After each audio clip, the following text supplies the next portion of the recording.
It is Monday, May the 22nd, as the Golden State Warriors look to finish things off in the Western Conference Finals. They travel to San Antonio tonight for Game 4 of their series. Warriors hold a 3-0 lead, and they are an 11.5-point favorite at BetSafe, 215.5 the total here. Yes, this series, much like the one in the Eastern Conference, has officially gotten ugly. It is no longer competitive. Somebody needs to throw in the towel and stop the fight. The Warriors have won the last two games here by 48 combined points.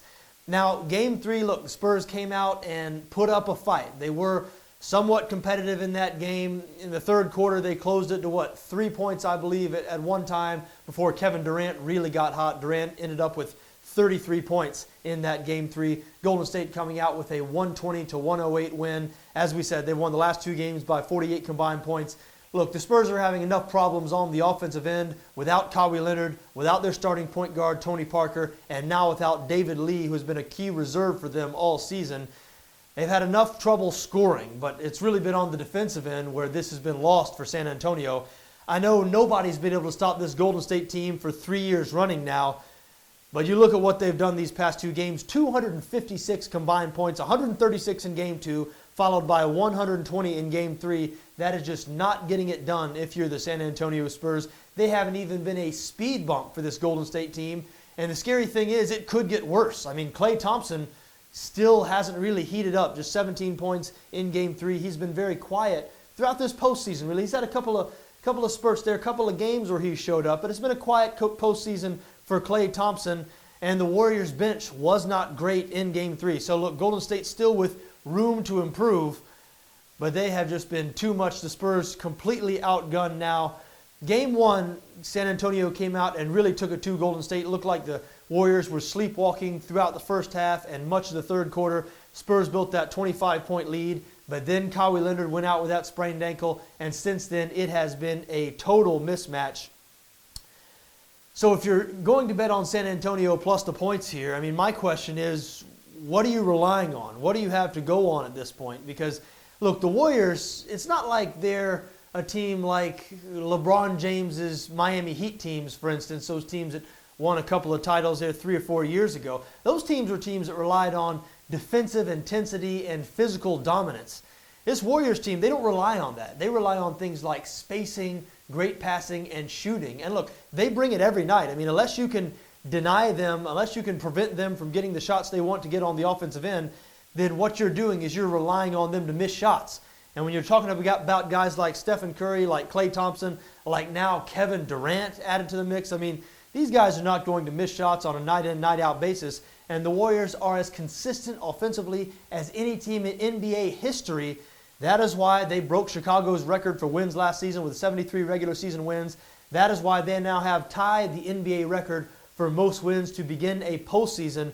Warriors have won 11 games in a row to begin this postseason. They look to set a new record with 12 wins in a row if they can complete the sweep in San Antonio here on Monday night. And like I said, if you don't think they're going to do it, I just ask you, what do you base that on? Because the Spurs are not able to stop the Warriors from getting what they want on the offensive end. So they're going to have to hope Golden State misses shots.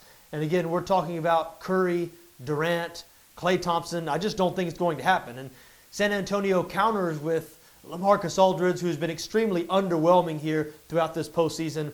Again, now no Kawhi Leonard, no Tony Parker, no David Lee, who's been a big part for them off the bench. So it's LaMarcus Aldridge, it's Danny Green, a sprinkling of somebody here and somebody there, Jonathan Simmons. Really, San Antonio's best player over these past 3 or 4 games has been Manu Ginobili. As stunning as it is, the ageless Ginobili, now the second oldest player in the NBA.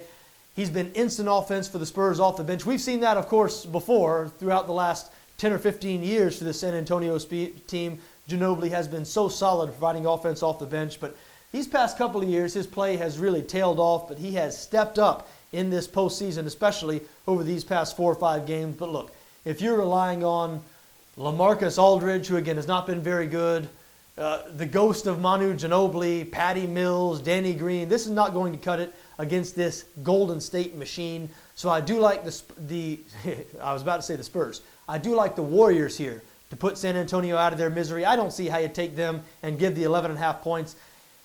You know, the total here is 215.5, and the over has come in so easily in all of these games. I think we said back in Game 2 we really liked the over. It was tough to see, as easy as this Golden State team scores, it was tough to see how the over didn't come in. And the over has come in by at least 10 points in all three of these games so far in this series. But, you know, something tells me 215.5 here. Something tells me we might finally see an under total.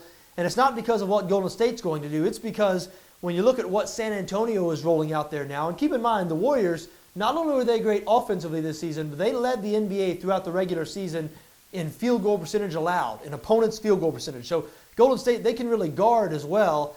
And San Antonio, they are really struggling right now on the offensive end to piece it together. So it wouldn't surprise me if we saw like, you know, a 115 to 90 type game here. And again, that would come in under the 215.5 total. So I'm going to say Golden State minus 11.5 in this one, but I'm going to say under 215.5. Folks, I wish you best of luck here. Enjoy the games. And I know, like me, you are waiting for what is now to almost sure to be an epic final between the Warriors and Cavs.